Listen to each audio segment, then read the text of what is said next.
जब इरादा ही कर लिया है ऊंची उड़ान का, फिर देखना फिजूल है कद आसमान का।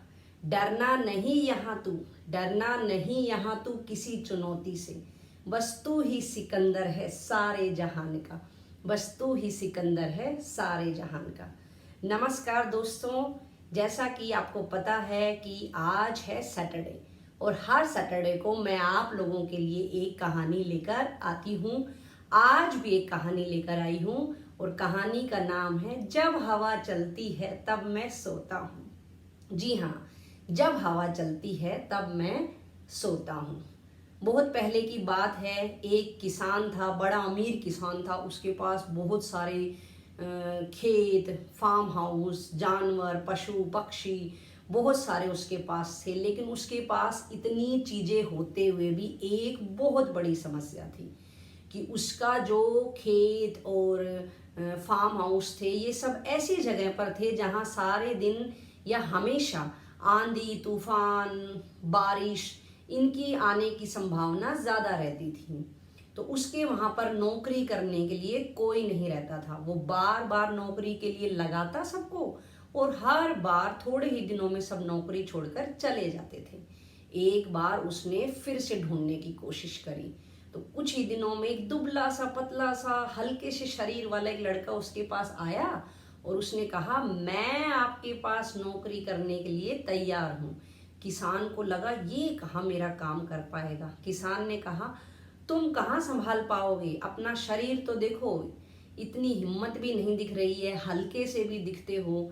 लड़के ने कहा, नहीं नहीं, मैं आराम से आपका काम संभाल लूँगा, लेकिन मेरी एक शर्त है। किसान ने कहा, बताओ क्या शर्त है। लड़के ने कहा कि जब हवा चलती है तब मैं सोता हूँ। किसान को ये लाइन सुनकर बड़ी अजीब लगी। लड़के ने फिर से कहा, जब हवा चलती है तब मैं सोता हूँ, ये आपको मेरी शर्त माननी पड़ेगी, तो मैं आपकी नौकरी करने के लिए तैयार हूँ। किसान को लगा कि कोई भी यहाँ पे नौकरी करने के लिए नहीं आता है, ये खुद ही कह रहा है, तो इसको एक मौका दे दिया जाए। किसान ने कहा, ठीक है, मैं तुम्हें अपने यहाँ पर नौकरी पर रखता हूँ। किसान ने उसको रख लिया। ऐसे ही हफ्ता बीता, 10 दिन बीते। किसान ने देखा कि लड़का बहुत मेहनती है और समय का पालन भी करता है और टाइम से अपना बिल्कुल सही काम खत्म कर लेता है। ऐसे ही धीरे धीरे करके 15 दिन बीत गए। एक दिन अचानक ठंडी ठंडी हवा चलने लग रही थी और बादल बादल भी छाए हुए थे। किसान को लगा आज तो आंधी तूफान या बारिश कुछ ना कुछ आने वाला है, क्यों ना मैं अपने खेत संभालाऊं और उस लड़के को बोलाऊं। तो किसान ने वहीं पर ही एक कमरा उस लड़के को दे रखा था। किसान वहां पे गया, लड़का उसके अंदर सोया हुआ था। किसान ने उसका दरवाजा खटखटाया और किसान ने बोला कि अरे आज तूफान आ सकता है, कुछ काम कर लो, संभाल लो चीजों को आकर।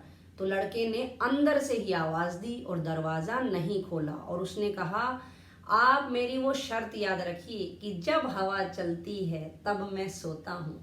अब किसान को लगा, मैंने तो इसको इसी शर्त पर नौकरी पर रखा था, तो अब मैं इससे कैसे कहूँ।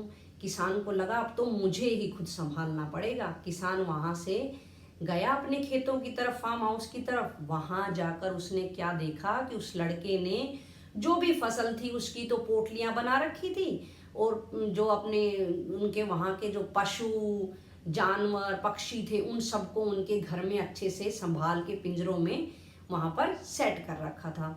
तो इतना सब देख कर कि उस लड़के ने तूफान के आने से पहले ही सारा ठीक कर रखा है, किसान को उसकी वो बात याद आई कि जब हवा चलती है तब मैं सोता हूँ। जी हाँ, तूफान हमारी जिंदगी में, आपकी जिंदगी में, मेरी जिंदगी में, हम सब की जिंदगी में कभी भी आ सकती है। तो हम सबको उसके लिए तैयार रहना पड़ेगा। जिस प्रकार से कोई भी व्यक्ति हर महीने थोड़ी ना थोड़ी बचत करता है, समय आने पर जब भी उसको कभी भी पैसों की ज़रूरत होती है तो उसको किसी का मुंह नहीं देखना पड़ता। ठीक उसी प्रकार जब एक बच्चा पूरी साल मेहनत करके पढ़ता है, अच्छे से पहले से ही तैयारी कर लेता है, तो एग्ज़ाम की पहली रात को उस बच्चे को पूरी रात नहीं जागना पड़ता, वो पहले से ही तैयार है। तो हम सबको भी अपने जीवन में पूरी तैयारी रखनी पड़ेगी, चाहे वो पढ़ाई हो, रुपया पैसा हो, कोई भी चीज़ हो, थोड़ी थोड़ी उसकी पहले से ही तैयारी रखनी पड़ेगी, ताकि हम भी उस लड़के की तरह कह सकें कि जब हवा चलती है तब मैं सोता हूँ। आप मुझे ज़रूर बताइएगा कि आपको ये मेरी कहानी कैसी लगी। मेरे साथ बने रहिए। नमस्कार।